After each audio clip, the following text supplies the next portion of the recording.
Okay, so a mixture is going to be the combination of two or more substances that are not chemically united and that do not exist in a fixed proportion. So I can grab a handful of pretzels, I can grab a handful of the Chex Mix.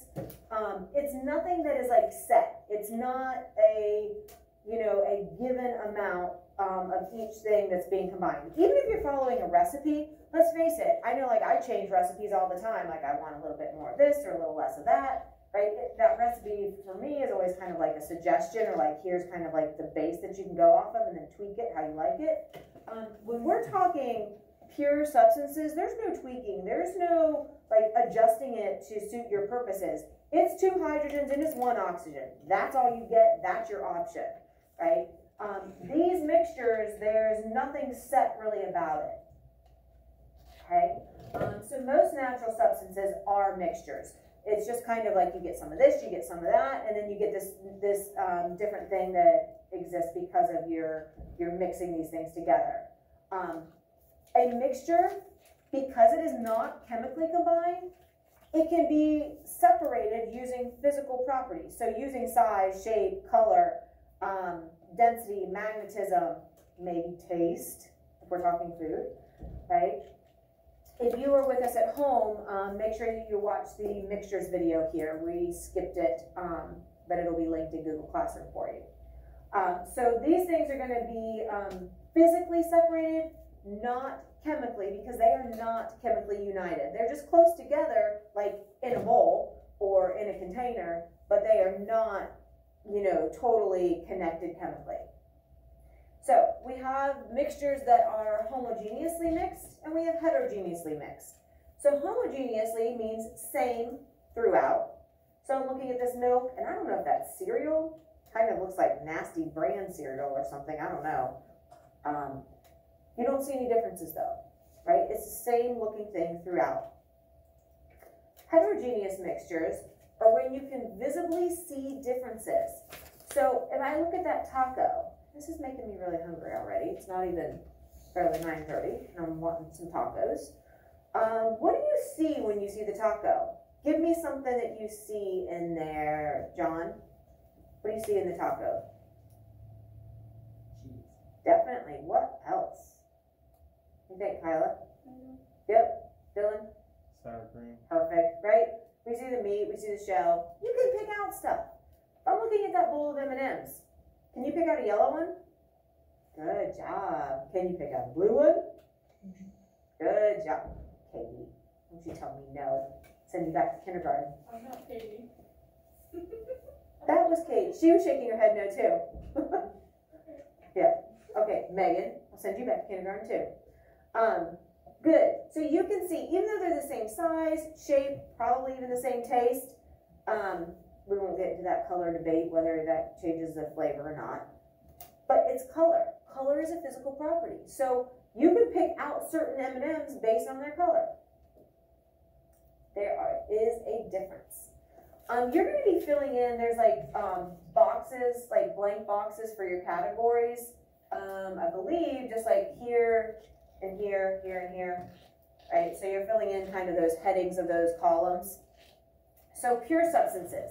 This is just kind of a nice kind of graphic organizer. Pure substances cannot be broken into simpler compounds, and you have 2 types. You have elements and you have compounds. The elements are where you have just one element. So it's all oxygen or all gold or all silver. You can also have a pure substance that is a compound. The compounds are 2 or more elements that are chemically combined. Chemically combined in set proportions, not easily separated. And then you move over to your mixtures. Your mixtures are substances that can be easily separated. So some are the same throughout. So you have Kool-Aid, coffee, salt water, the air we breathe, and a Hershey bar.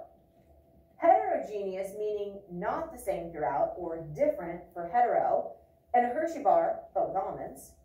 Pizza, right, because you can see the crust, the cheese, maybe even the sauce, other toppings. Vegetable soup, salad. Now, blood is one that people are sometimes like, now what? Blood? What are you talking about? we're going to look at an example of that later. So I wouldn't ask you that because that can be a little deceiving. But when you spin blood, there's platelets, there's red blood cells, white blood cells, and they have different densities. So that means if you spin them, they settle out differently based on their densities, and you can see the different parts, and we'll see that later. All right, Hershey bar. And on your paper, if you just want to put like HO or homo or HE for hetero, or if you want to write the whole word out, you can. But a Hershey bar, is it going to be homogeneous or heterogeneously mixed? What do you think, Adria? Good. It's going to be the same throughout. What about a Snickers bar? Cameron, what do you think? Good. You can see different. You can see the nougat, the caramel, the nuts, the chocolate. Pizza, that was in our hetero category also, right? What about Italian salad dressing? If I have it all shook up, what do you think? It is going to be hetero because you can still see differences. You can see the garlic, you can see the pepper, you can see the onion chunks. And those are floating. One of the videos talked about how you could have two states of matter. So this is a liquid and a solid. Anytime you have both, or at least two states of matter, you're going to definitely be dealing with something that is heterogeneously mixed. What about this hot chocolate, the way it looks? John? Good. What if I put marshmallows in it? What would it be then? Hetero. Good. So this isn't really a difficult idea once you kind of get the hang of it. We have one more slide. Oh, sorry. Let's get to it quickly.